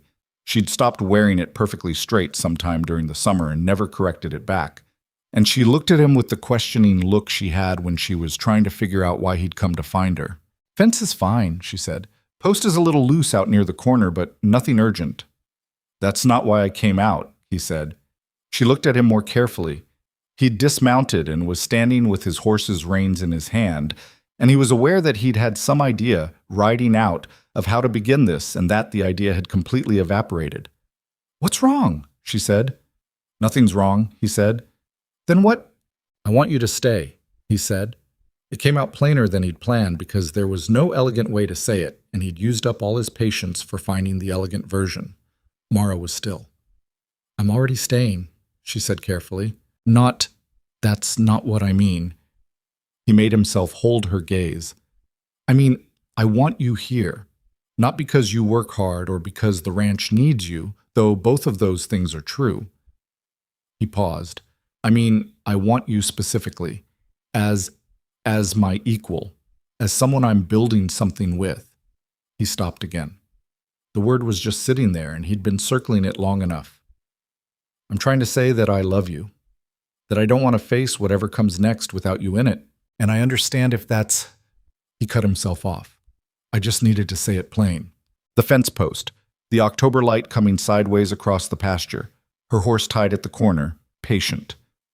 Mara looked at him for a long moment. You know what I am, she said. What people say. I know what you are, he said. I've been watching you for 4 months. I know exactly what you are. Caleb? I know about Millhaven, he said quietly. Your mother told me, and I'm telling you it doesn't change what I just said by one word. Something moved across her face. Not surprise exactly. More like something that had been held tight suddenly lost the tension holding it. Her jaw worked slightly. She looked away, over the fence, at the far pasture. I'm not easy, she said. Her voice came out lower than usual. I argue with people. I have opinions about things that aren't my business. I don't... She stopped. I don't know how to be soft about things. I'm aware, he said. That's not going to change. I'm not asking it to. She looked back at him. Her eyes were clear and direct, and doing that thing they did where they just looked without deflection, without performance, without any of the layers that most people put between themselves and the world. I thought about you, she said. On the drive. I told you it was the ranch I thought about, the north pasture, the kitchen. A small pause. That was true, but it wasn't the whole truth. He waited. I thought about you specifically, she said, and that scared me, because thinking about specific people is... She turned her hands over, looking at the rope scar on her forearm. Every time I've thought about a specific person, it's been the beginning of losing something. I'm not going anywhere, he said. You don't know that. No, he said honestly. I don't, but I'm telling you what I intend. She looked at him for a long time. The wind moved through the dry grass. One of the cattle lowed somewhere in the north pasture. Okay, she said finally. Okay? Yes. She looked at him directly. I love you too. I've known it for a while. She said it plainly, the way she said everything. Without decoration, without hedging, just the fact of it placed between them to be dealt with. I was afraid to say it because saying things makes them real, and real things can be taken away. He crossed the distance between them. She didn't step back. He took her face in both hands, careful, like holding something he intended to keep, and she put one hand flat against his chest and looked up at him, and neither of them said anything else for a moment because there wasn't anything else that needed saying. He kissed her. She kissed him back, which, given Mara Vance, felt like the most honest answer she knew how to give. They were not transformed by it. That was the thing that nobody told you about love arrived at the hard way. It didn't transform you. You were still the same people who'd been fighting the same battles 2 minutes before. The fence post was still loose. The barn corner still needed rebuilding. Winter was still coming and the hay situation was still serious. But walking back to the house together in the afternoon light, their horses loose on the lead ropes behind them, Caleb felt the particular quality of walking toward something rather than just through it. The difference between existing in a place and belonging to it. Constance was on the porch when they came through the gate. She looked at them both with the expression of someone whose calculations have come out correct, which for Constance was approximately the same expression as happiness. She said nothing. She went back inside. They got married in November, 6 weeks later, on a cold, clear morning that smelled of frost and turned earth. It was not a large ceremony. It was not in truth much of a ceremony at all by the standards of how things were done in Harlan's Creek. No church, because Mara had no interest in performing anything for the benefit of people who'd tried to undo them, and Caleb had even less. They did it at the ranch, in the yard between the house and the rebuilt barn, with Amos Wheeler and Doc Hargreaves and Clara Henley and Agnes Dahl and 8 or 9 other people standing in the cold with their breath making small clouds in the air. The justice of the peace was a spare, quiet man named Aldous Beck, who drove out from the county seat and asked no unnecessary questions, and said the words with the efficient sincerity of someone who understood that the ceremony was not the marriage, but only the public acknowledgement of it. Mara wore the best dress she owned, which was not particularly impressive, and which she had pressed that morning with a care she would have denied if anyone asked. Caleb wore his cleanest shirt and his father's watch in his pocket, which was the closest thing to ceremony that felt right to him. Constance stood behind her daughter in a gray dress and looked at nothing in particular with an expression that only once, very briefly, let anything through. A moment when Mara turned to hand her her hat just before the vows, and they looked at each other, and the years between them compressed into a single instant that Caleb saw and understood he was not meant to see. When it was done, Agnes Dahl said, "About time," in a carrying voice that produced a surprised laugh from 3 separate people. Mara looked at her sideways. "You're welcome," Agnes said, unabashed. They ate in the house afterward. Constance had been cooking since before dawn, and the table had more food on it than it had held in years, everyone contributing something. The house full in a way it hadn't been since before Caleb's father died. It was loud and slightly chaotic, and there was a brief argument between Amos Wheeler and Doc Hargreaves about the best approach to winter hay rationing that somehow became entertaining rather than tedious. Mara sat at the table and ate and talked and laughed, once the sudden real laugh that still occasionally surprised him, and looked like someone who had stopped waiting for a condition to be met before allowing herself to be where she was. At one point, when the room had gotten particularly loud, Caleb looked over at her from across the table. She was talking to Clara Henley, leaning slightly forward, listening with the focused attention she brought to anything she decided mattered. She looked up and caught him looking, made a face. "What?" He shook his head. "Nothing." She looked at him for a moment with those direct eyes and then went back to her conversation, but there was a slight shift in the corner of her mouth that she didn't quite manage to suppress. He looked away and talked to Amos about hay. Later, after everyone had gone and Constance had retired and the house was quiet, Mara and Caleb sat at the kitchen table with the last of the coffee. The debris of the meal cleared away, the house settling into its nighttime sounds. "How do you feel?" he asked. She considered it seriously, the way she considered things. "Same," she said, "but different." "That's not very specific." "No," she agreed. She looked at her hands on the table, the calloused, capable hands that had been working this land for 4 months and would keep working it. "I feel like I'm somewhere I'm supposed to be, which is something I haven't felt for," she stopped, "a long time." "Since when?" She thought about it. "I don't know. Maybe I've never felt it before, exactly like this." He nodded. She picked up her coffee and drank what was left of it. "I'm going to argue with you sometimes," she said. "You already do. About the cattle, about the finances, about the fence rotation." "Mara," he said. "What?" "I married you knowing all of that." She looked at him. "I know," she said, and then quieter. "I know." The house was warm and the night was cold outside, and somewhere in the dark the cattle were moving in the north pasture, the ones she'd told him not to sell, the ones they'd kept, the ones that were now the foundation of something they were going to spend years building together. "The barn corner," Mara said, which was not a romantic thing to say on your wedding night, but was perfectly in character. "We need to start on it next week if we're going to have it solid before the real cold hits." "I know," Caleb said. "And we need to talk about the hay situation seriously. Not tonight, but soon." "Yes." "And the east fence post." "Mara." He reached across the table and put his hand over hers. "Tomorrow." She looked at his hand on hers, then looked at him. "Tomorrow," she agreed. And for once, for the first time in a long time, for both of them, tomorrow felt like something they were walking toward together rather than something they were just trying to survive until. The fire in the stove ticked quietly. The wind moved across the dry land outside. The ranch that had almost been taken from them, that had been fought for from 11 different directions by 11 different people who'd decided it was worth fighting for, held still and solid in the dark, with lights in the windows for the first time in years. The barn corner was finished by the second week of December. It wasn't beautiful work. Caleb would be the first to say that. The new timber didn't quite match the weathered gray of the original walls, and there was a slight unevenness along the roofline, where they'd had to improvise around a support beam that turned out to be more rotted than expected. But it was solid. It would hold through winter and the winter after that, and when Mara pressed her palm flat against the new wood and pushed, it didn't give. "Good enough," she said. Caleb, who had spent 3 days on that roofline and had the back to prove it, looked at her. "That's all you've got?" She looked up at him with the corner of her mouth doing its thing. "It's a compliment.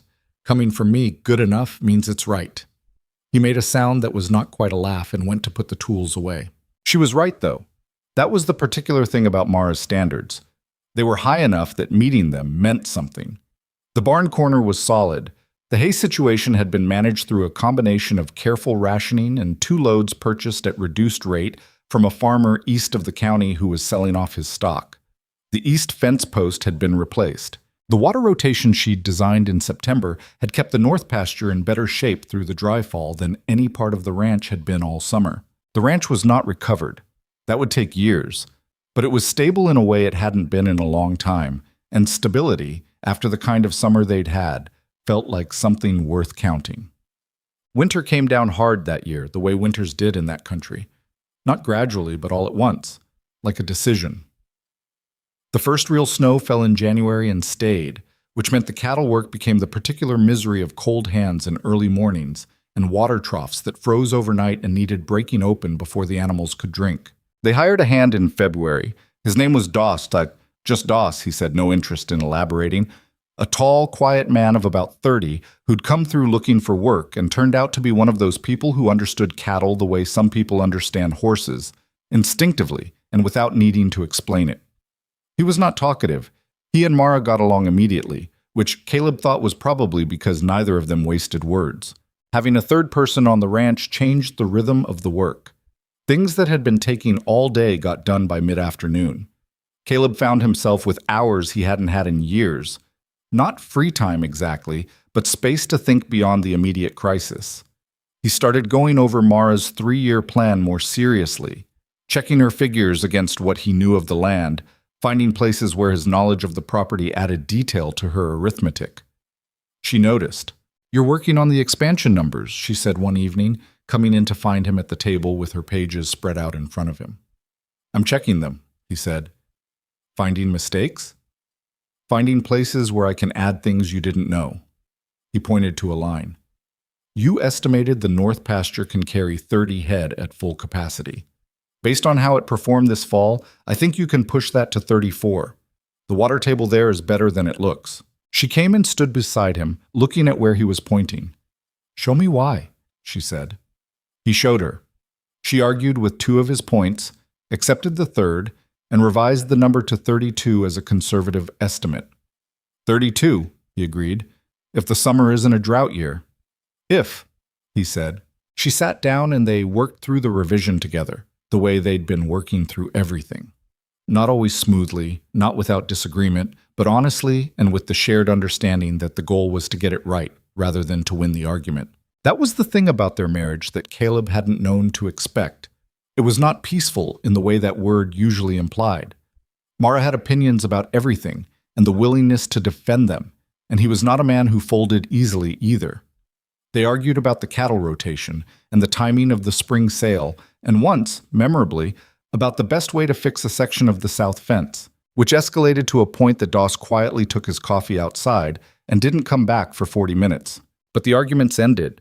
They ended because both of them were ultimately more interested in the right answer than in being right, and because they had enough respect for each other's reasoning to let themselves be persuaded when the evidence was there. And somewhere in the arguing, in the working through, something kept deepening between them that didn't have a clean name but felt like the realest thing Caleb had ever built. Spring came, and the ranch woke up with it. The cattle they'd managed through winter came through in good condition, better than Caleb had managed in years. The north pasture greened up early, confirming Mara's water table instinct.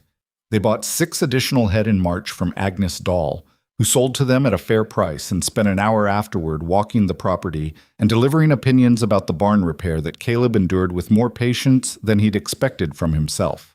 "Not bad," Agnes said finally, looking at the rebuilt corner. "Thank you," Caleb said. "Roof line's uneven." "I know." You should have shimmed the third support from the east. In retrospect, yes. Agnes looked at him. Something moved in her old eyes that might have been amusement. Your wife know what she's doing with those cattle. Better than I do, Caleb said. Agnes nodded once, decisively, as though this confirmed something she'd already determined. She drove away without further ceremony.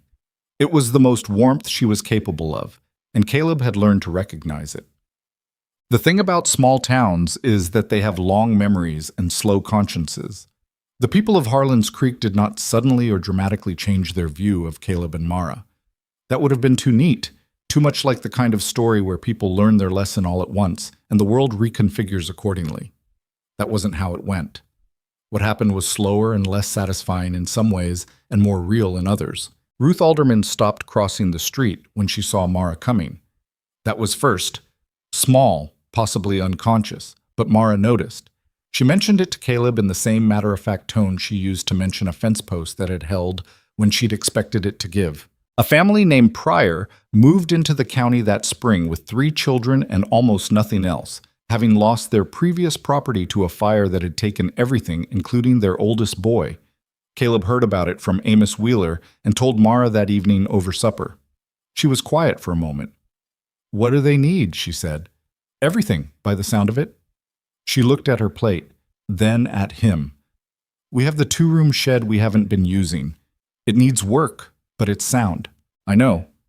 Doss could help get it livable in a week. Probably. And we're going to have more beef than we need come late summer if the herd grows the way it's looking." "Yes." She picked up her fork. "So we help them." It was not a question, not a declaration, just a statement of what was going to happen next, delivered in the tone of someone who has decided that certain things are not complicated. They helped the Pryor family, fixed the shed, stocked it with basics, brought meat in late summer when the slaughter came. They didn't make a ceremony of it, and they didn't expect gratitude, though they received it anyway. Tom Pryor was a man who cried easily and without embarrassment, which Caleb found unexpectedly moving. His wife, Lena, was quiet and competent, and became, over the following months, someone Mara talked to in the particular way Mara talked to people she'd decided to trust. Not often, not effusively, but genuinely. It was the first family they helped. It was not the last. Harlan Briggs left Harlan's Creek in the fall of that first year. The story that circulated was that he'd relocated to take a position at a larger bank in the capital, which was probably partly true. The fuller story, pieced together over several months from various sources, including a very informative conversation that Agnes Dahl had with the county assessor's wife, was more interesting. 3 of the families who'd had their loans manipulated by Briggs over the years had quietly filed complaints with the state banking authority, coordinated through Clara Henley, who turned out to have a meticulous memory for dates, figures, and documented exchanges. Nothing dramatic came of it immediately. These things rarely moved fast. But the investigation that followed made Briggs's position in Harlan's Creek untenable in the way that sustained scrutiny tends to make positions untenable. He left on a Tuesday. Nobody threw him a farewell gathering. His house sold to a young couple from the eastern part of the state who had no connection to anyone in the existing power structure and therefore committed the refreshing act of forming their own opinions about their neighbors.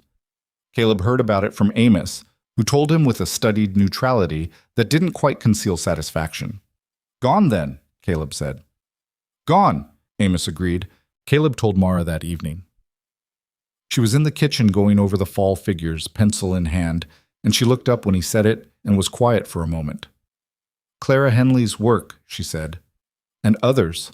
Mara nodded, set her pencil down, looked at the table in a considering way.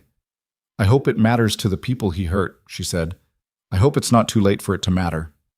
"Some of them," Caleb said. "Clara, the Henleys, some others. Not all." "No, not all." She picked up her pencil.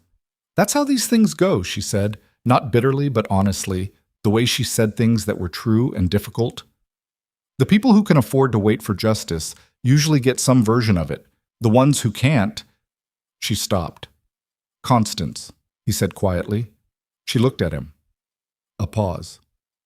"People like us," she said, "who had to leave instead of fight." He sat down across from her.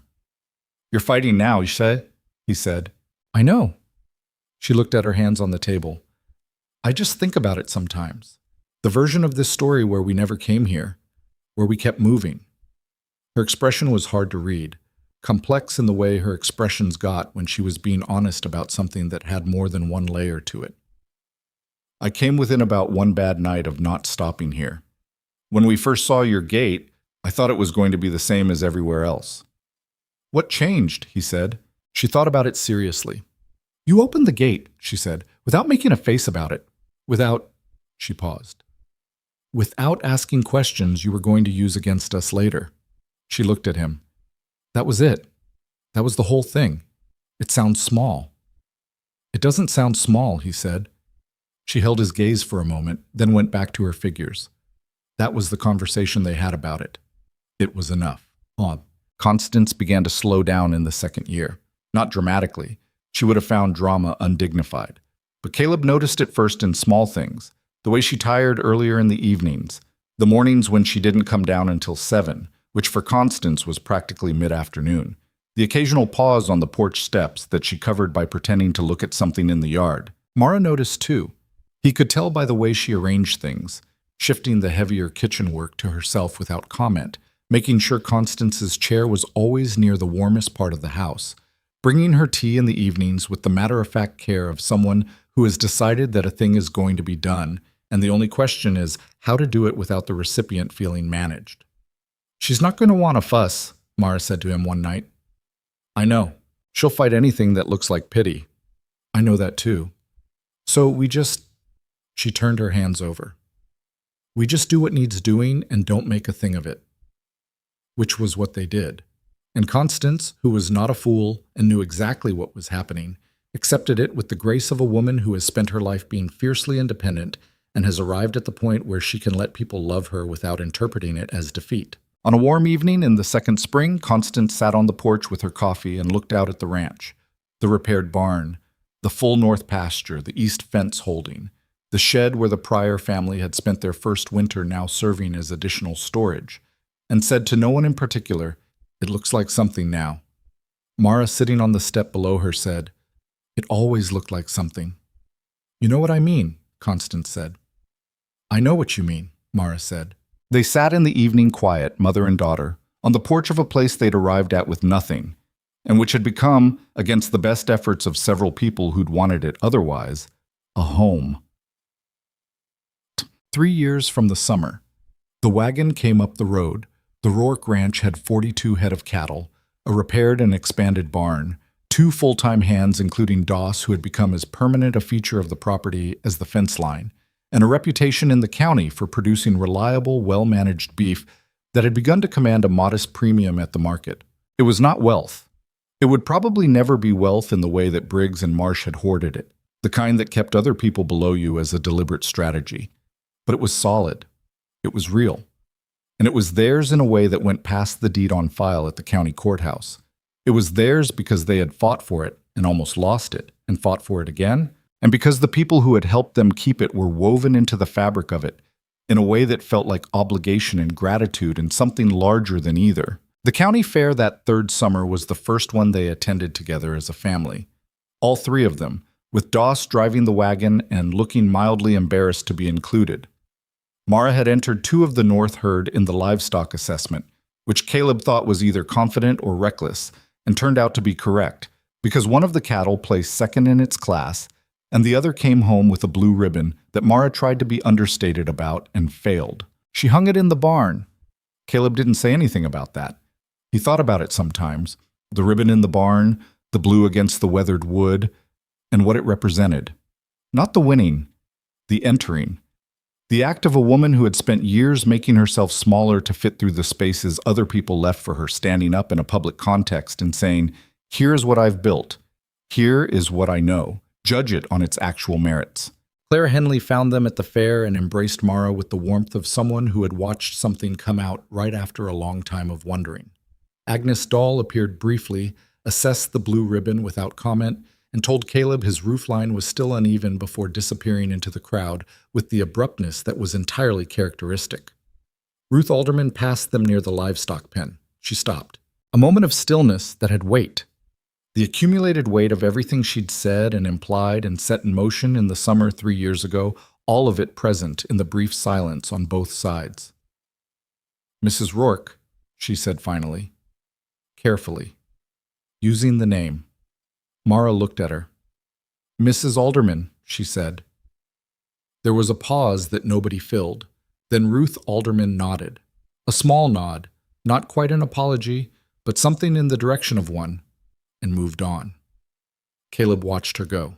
"That's it?" he said. "That's probably everything she's capable of," Mara said. "Doesn't seem like enough." "No," she said. "It doesn't."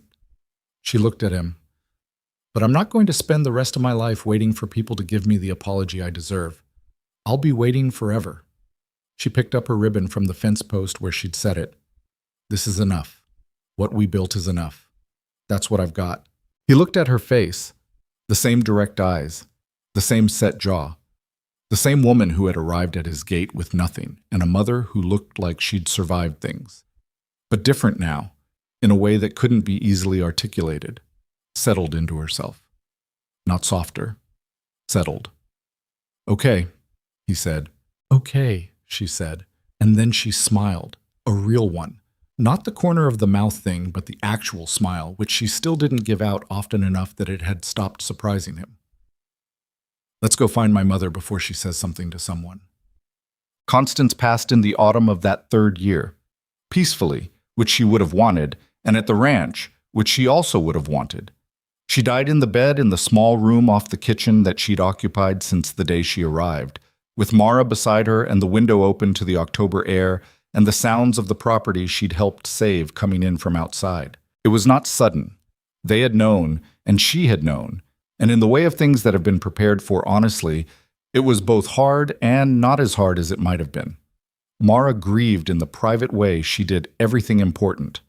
Not absent, not suppressed, just interior, worked through in the early mornings when she was out on the property alone and came back with reddened eyes and got on with the day. Caleb left her those mornings. He left the coffee made and the work started and the space open, which was what she needed and which he knew because he'd been paying attention for 3 years. At the small grave on the east side of the property, Mara's choice of location, for reasons she explained simply as she liked the view from there. There were 12 people, all the ones who had helped in the summer of the debt or who'd come to know the family since.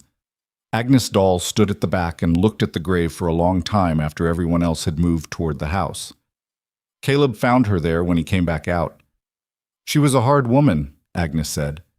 "She was," he agreed. "I mean that well," Agnes said. "Hard women keep things standing." He stood beside her for a moment. "She kept Mara standing," he said, "all those years before here, whatever it took." Agnes was quiet, then, "Is Mara all right?" "She will be," he said. "She's not a person who stays broken." Agnes nodded. "No," she said, "she's not." She looked at the grave once more, then turned toward the house. "Come on then, no use standing in the cold." In the 4th year, they helped a family named Castillo, who arrived in the county with a wagon full of children and a debt situation that had a familiar shape. Mara handled most of the conversation with them herself. She had a particular directness with people in bad situations, an absence of pity that wasn't coldness, but was rather a refusal to add shame on top of difficulty. "You don't owe anyone an explanation," she told Sofia Castillo, who was 26 and trying not to cry at the kitchen table. "You just have to figure out the next step." Sofia looked at her. "How do you know what to do? When everything's falling apart?" Mara thought about it honestly. "You do the thing that's right in front of you," she said. "You don't try to solve all of it at once. You pick up the thing that needs picking up, and then you pick up the next thing." She paused. "And if someone opens a gate for you, you go through it. You figure out the rest later." Sophia wiped her face. "What if no one opens a gate?" "Then you find the weakest section of fence," Mara said, "and you push." It was not the most poetic advice ever given. Sofia Castillo would remember it for the rest of her life. The 5th year, the ranch turned its first real profit. Not a large profit. Mara's figures were realistic to the point of occasionally being deflating, but a genuine one. Money left over after expenses, after Doss's wages and the supply costs and the maintenance, Money that went into the account that Mara kept with the careful precision of someone who had learned the cost of not keeping track.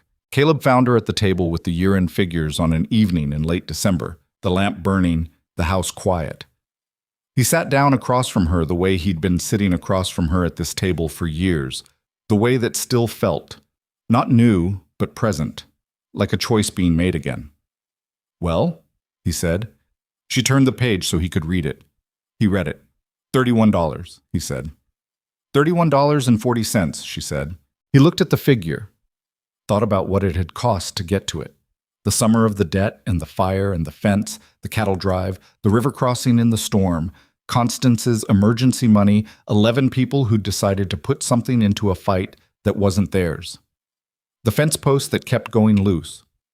The roofline that was still, technically, slightly uneven.